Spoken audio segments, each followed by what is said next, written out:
News కు స్వాగతం. ముందుగా హెడ్లైన్స్. కేంద్ర బడ్జెట్లో ఐటీ ఉపశమనం. పవన్ గురించి మాట్లాడే అర్హత పేర్ని నానికి లేదు, జేసీ ప్రభాకర్ రెడ్డి.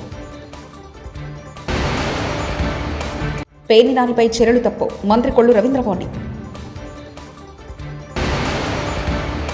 విజయవాడలో 256 అడుగుల రామ్ చరణ్ భారీ కటౌట్. వచ్చే ఫిబ్రవరి 1న ప్రవేశపెట్టనున్న కేంద్ర బడ్జెట్లో పన్ను చెల్లింపుదారులకు కొంత ఊరట లభించే అవకాశం ఉందన్న అంచనాలు వెలువడుతున్నాయి. ముఖ్యంగా వార్షికంగా 15 లక్షల వరకు ఆదాయాన్ని ఆర్జించేవారు చెల్లించే ఆదాయం పన్నును తగ్గించాలని కేంద్రం యోచిస్తున్నట్లు వార్తలు వస్తున్నాయి. అయితే పన్ను తగ్గింపు ఉపశమనం 2020 పన్ను విధానాన్ని ఎంచుకున్న వారికి అమలు చేసే అవకాశం ఉన్నట్లు తెలుస్తుంది. ఈ విధానంలో ఇంటి అద్దెలు వంటి మినహాయింపులు మినహాయించారు. ఈ విధానంలో వార్షిక ఆదాయం 3 లక్షల నుంచి 15 లక్షల వరకు ఉంటే 5 నుంచి 20 వరకు పన్ను విధిస్తామన్నారు. అంతకు మించిన ఆదాయం ఉన్నవారికి 30% పన్ను చెల్లించాల్సి వస్తుందన్నారు. కాగా పన్ను రేట్లను తగ్గించడం వల్ల ఎక్కువ మంది కొత్త విధానాన్ని ఎంచుకునే అవకాశం ఉంటుందని భావిస్తున్నారు. రామ్ చరణ్ హీరోగా నటిస్తున్న చిత్రం గేమ్ చేంజర్ శంకర్ దర్శకత్వంలో పొలిటికల్ యాక్షన్ థ్రిల్లర్ ఫిల్మ్గా రూపుదిద్దుకుంటుంది. ఈ సినిమా విడుదలను పురస్కరించుకొని విజయవాడలో భారీ కటౌట్ సిద్ధం చేశారు. విజయవాడ బృందావన కాలనీలో వజ్రా మైదానంలో 250 అడుగుల రామ్ చరణ్ కటౌట్ ఏర్పాటు చేశారు. ఇంత భారీ స్థాయిలో కటౌట్ పెట్టడం ఇదే తొలిసారని అభిమానులు చెప్పారు. ఇవాళ సాయంత్రం వజ్రా మైదానంలో ప్రత్యేక కార్యక్రమాన్ని ఏర్పాటు చేస్తున్నారు. చిత్ర బృందానికి సంబంధించిన పలువురు సభ్యులు ఇందులో పాల్గొనున్నారు.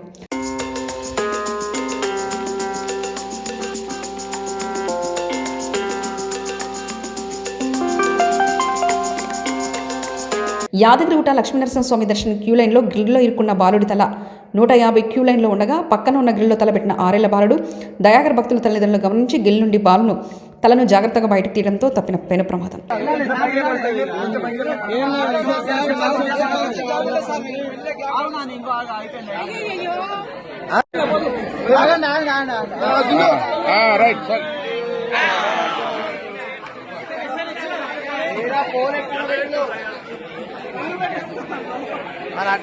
ఎనిమిదో తరగతి విద్యార్థినిపై గ్యాంగ్ రేప్. కృష్ణా జిల్లా మచిలీపట్నంలో 8వ తరగతి విద్యార్థినిపై సామూహిక అత్యాచారానికి పాల్పడ్డ 4 యువకులు, 2 నిందితుల్ని అదుపులో తీసుకున్న పోలీసులు మరో 2 కోసం గాలింపు. గ్యాంగ్ రేప్ జరగడం జరిగింది. దాని మీద ఇనుకుదురు పోలీస్ స్టేషన్లో కేసు నమోదు చేసి దర్యాప్తు చేస్తూ ఉన్నాము. కానీ కొన్ని మీడియాల్లో కొన్ని ఛానల్స్లో ఆ పాప యొక్క కాళ్ళు చేతులు బంధించి రేప్ చేశారని, అలాగే రేప్ చేసిన వాళ్ళు గంజాయి బ్యాచ్ అని రావటం జరిగింది. కానీ అవన్నీ కూడా వాస్తవాలు కాదు. రేపు జరిగిన మాట మాత్రం వాస్తవం. గ్యాంగ్ రేపు జరిగింది కాబట్టి త్వరలోనే ముద్దాయిలను పట్టుకొని చట్టపరంగా వాళ్ళకి శిక్షలు పడేటట్టు చేస్తాము. కాళ్ళు చేతులు కాదని మీడియాలో వస్తుందన్నారు. పాపను ఎలా తీసుకెళ్లారని పాప కొద్దిగా షాక్ లో ఉందండి. మా ఉమ్మన్ ఎస్ఐ గారు కూడా విచారిస్తా ఉన్నారు. షాక్ లో ఉన్నది. మళ్ళీ డీటెయిల్ గా విచారిస్తాం. అమ్మాయి సుమారు 4 ఉండొచ్చని అనుకుంటున్నామండి. 4 మెంబర్స్. ప్రస్తుతానికి ఒక 2 అదుపులో తీసుకున్నామండి. మా పిల్లలకు తిండి పెట్టడం ఈ ప్రభుత్వంలో కాదు. ఏడుస్తూ తల్లిదండ్రులకు ఫోన్ చేసిన విద్యార్థినులు, పిల్లలను చూడడానికి అనుమతించని యాజమాన్యం, కేజీబీవీ ముందు ఆందోళన చేసి తమ పిల్లల్ని ఇంటికి తీసుకెళ్లిన తల్లిదండ్రులు, నిర్మల్ జిల్లా దివాల్వర్పూర్ మండల కేంద్రంలోని కేజీబీవీ పాఠశాలలో చదువుతున్న విద్యార్థులకు భోజనం సరిగ్గా పెట్టడం లేదని తమ పిల్లల్ని హాస్టల్ నుంచి బయటకు తీసుకుని వెళ్తున్న విద్యార్థుల తల్లిదండ్రులు. పేదల బియ్యాన్ని బొక్కేసిన మాజీ మంత్రి వైసీపీ నేత పేర్ని నానికి నిద్రలేని రాత్రులు మొదలయ్యాయని మంత్రి కొల్లు రవీంద్ర హెచ్చరించారు. ఆయన బినామీలకు కూడా నిద్రలేని రాత్రులు మొదలయ్యాయని వార్నింగ్ ఇచ్చారు. భార్యను అడ్డు పెట్టుకుని అవినీతికి పాల్పడిన పేర్ని నాని ఓ నేరగాడని విమర్శించారు. పోలీసులను బెదిరించేందుకే పేర్ని నాని ప్రెస్ మీట్ పెట్టారని అన్నారు. పేర్ని నాని ప్రెస్ మీట్ పై కూడా క్రిమినల్ కేసు నమోదు చేయాలని మంత్రి కొల్లు రవీంద్ర అన్నారు. నేరం మగవాడు చేసినా ఆడవాళ్ళు చేసినా నేరమే అవుతుందని చెప్పారు. తప్పు చేసిన ప్రతి ఒక్కరిపై చట్టపరమైన చర్యలు ఉంటాయని హెచ్చరించారు. రేషన్ బియ్యం మాయం కేసులో సూత్రధారి పేర్ని నాని అని కొల్లు రవీంద్ర అన్నారు.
అప్పుడు చెప్పడంలో కూటమి సర్కార్ దూసుకెళ్లిందని దేవా చేశారు. మాజీ ఆర్థిక మంత్రి బుగ్గన రాజేంద్రరెడ్డి ఇప్పటివరకు మొత్తం 1,12,750 కోట్లు అప్పు చేశారు. ఇప్పుడు రాష్ట్రం ఏమవుతుందో చెప్పాలని బుగ్గన డిమాండ్ చేశారు. అలాగే ఈ అప్పులు ఎవరు కడతారని ప్రశ్నించారు. అదే సమయంలో మేనిఫెస్టో ఇచ్చిన ఏ ఒక్క హామీని కూడా కూటమి నేతలు అమలు చేయడం లేదని తెలిపారు. పేరు స్వర్ణాంధ్ర, దాని హెడ్డింగ్ కూడా వచ్చేసి wealthy, healthy and happy Andhra. Wealthy, healthy and happy Andhra, సంపన్న ఆంధ్ర, ఆరోగ్య ఆంధ్ర, సంతోష ఆంధ్ర. మంచిదే. ఇంతకు ముందు కూడా 2014లో ప్రభుత్వం ఏర్పాటు చేసుకున్నప్పుడు కూడా ఇటువంటి డాక్యుమెంటే ఇంకోటి కూడా రిలీజ్ చేయడం జరిగింది. దాని పేరు సన్ రైజ్ ఆంధ్రప్రదేశ్, ఆ రోలింగ్ ప్లాన్, తొల్లుకుంటూ రోలింగ్ ప్లాన్ 2015-16. అప్పుడు అంతకుముందు 1998లో ముఖ్యమంత్రిగా ఉన్నప్పుడు విజన్ 2020, అప్పుడు ఒక 20 సంవత్సరాలు, అంటే ఇదొక 20 సంవత్సరాలకు, ఇదొక 25 సంవత్సరాలకు, మరొక 20 సంవత్సరాలకు. ఏముంది ఈ స్వర్ణాంధ్రలో వెల్ది ఎట్లా అంటే 10 సూత్రాలు, ఒక 10 సూత్రాలు అన్నమాట. జీరో పావర్టీ, ఎంప్లాయ్మెంటు, స్కిల్లింగ్, ఇటువంటి 10 సూత్రాలు. ఆ తర్వాత 12 మార్గాలు. ఎట్లా? అఫోర్డబుల్ హెల్త్ కేర్, అంటే ఆరోగ్యానికి మనకు అఫోర్డ్ చేసేదానికి, ఇటువంటి 10 సూత్రాలు అన్నమాట. సో మొత్తం మీద 10 మార్గాలు, 10 సూత్రాలు, 12 మార్గాలు. ఇంతకుముందు వచ్చేసి sunrise Andhra rolling plan, అందులో వచ్చేసి ఏమేమి దీంట్లో 7 మిషన్లు, 5 గ్రిడ్లు, 5 క్యాంపెయిన్లు, అంటే 7 కార్యక్రమాలు. ఏది? ప్రైమరీ సెక్టరు, ఇండస్ట్రియల్ సెక్టరు, అదేవిధంగా 5 క్యాంపెయిన్లు, ప్రచారాలు. అవేమవి? బడి పిలుస్తుంది, పేదరికంపై గెలుపు. ఆ తర్వాత 5 గ్రిడ్లు అన్నమాట, water grid, power grid. So 7, 5, 5. అంతకుముందు విజన్ 2020 అప్పుడు ఎన్ని? 19 గ్రోత్ ఇంజన్లు. అంటే ఇవన్నీ కూడా ఎట్లా సాధిస్తామంటే దానికి మార్గాలు, సూత్రాలు, గ్రిడ్లు, వివిధ పద్ధతులు. ఇవేమి? 19 ప్రాథమిక అభివృద్ధి ఇంజన్లు. ఏంటివి అవి? వ్యవసాయము, మన పరిశ్రమ, సర్వీసెస్. లగచర్ల బెటాలియన్ కానిస్టేబుల్ ఘటనపై రిపోర్టులు అడిగిన ప్రశ్నలకు సమాధానం చెప్పకుండా దాటవేసిన డీజీపీ జితేందర్. లగచర్లలో రైతులపై పోలీసుల దాడి, ఏక్ పోలీస్ ఏక్ స్టేట్ మీద నిరసన చేసిన 38 మంది బెటాలియన్ కానిస్టేబుల్ను సస్పెండ్ చేసిన ఘటనపై స్పందించిన డీజీపీ జితేందర్.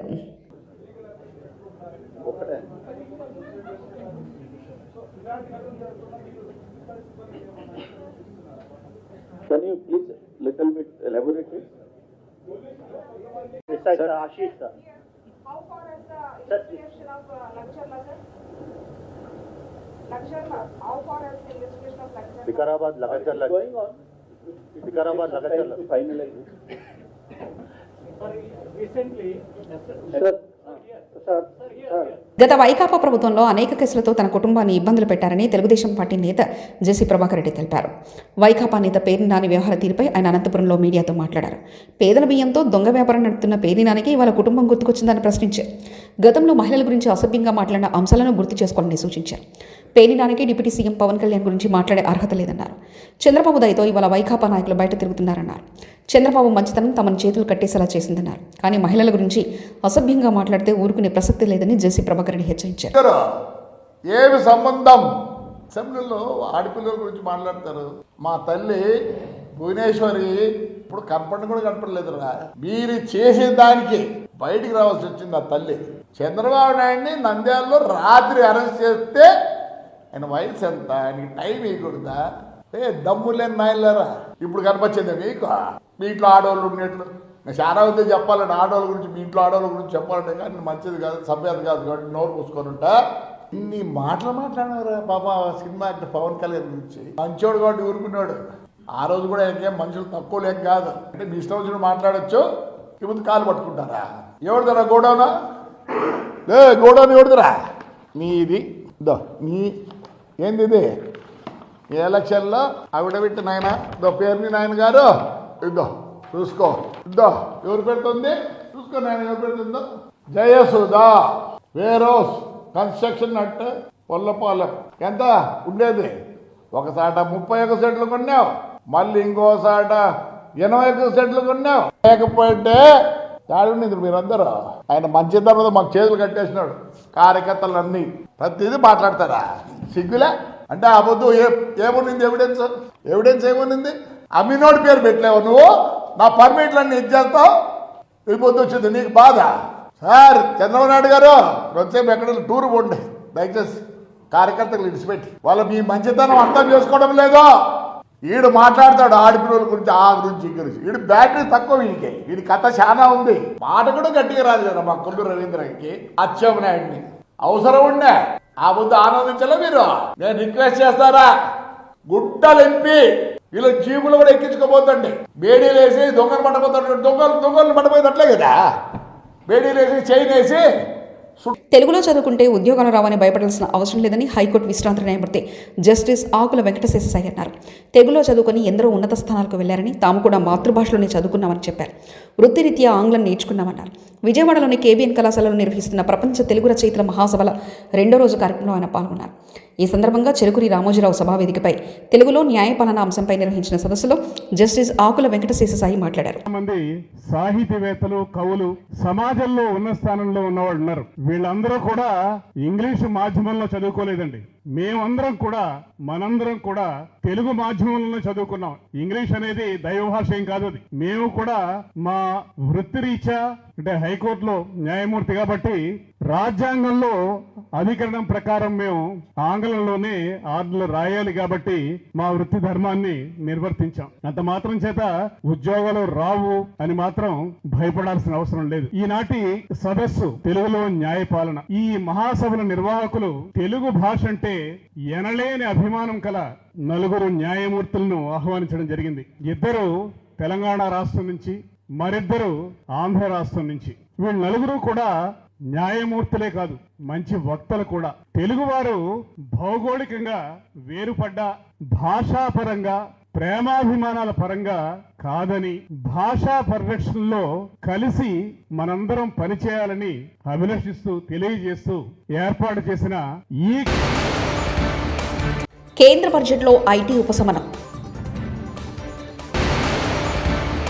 పవన్ గురించి మాట్లాడే అర్హత పేర్ని నానికి లేదు. జేసీ ప్రభాకర్ రెడ్డి. పేర్ని నానిపై చర్యలు తప్పు. మంత్రి కొల్లు రవీంద్రబాబు. విజయవాడలో 256 అడుగుల రామ్ చరణ్ భారీ కటౌట్. ఇవి బులెటిన్ విశేషాలు.